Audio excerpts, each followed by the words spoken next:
ఒకరోజు అడవిలో ఒక చీమ వేగంగా పరిగెత్తుంది. కొంతసేపటికి దానికి ఒక ఎలుక ఎదురొచ్చింది. చీమ చీమ ఎందుకంత వేగంగా పరిగెత్తున్నావని చీమని అడిగింది ఎలుక.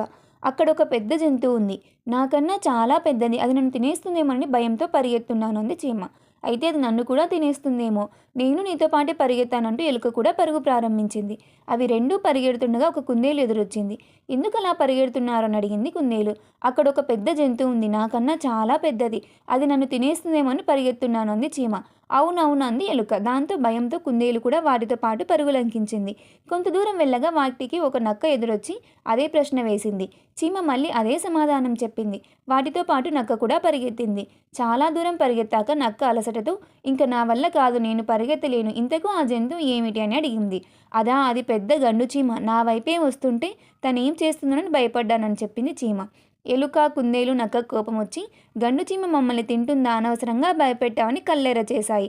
నన్ను తింటుందని చెప్పాను, మిమ్మల్ని తింటుందన్నానా అంది చీమ. నిజమే కదా అనుకున్నా ఎలుక, కుందేలు, నక్క. నీతి: ఇతరులు ఎందుకు భయపడుతున్నారో తెలియకుండానే మనం కూడా భయపడడం అవివేకం. కథ నచ్చితే లైక్ చేసి సబ్స్క్రైబ్ చేయండి ఫ్రెండ్స్.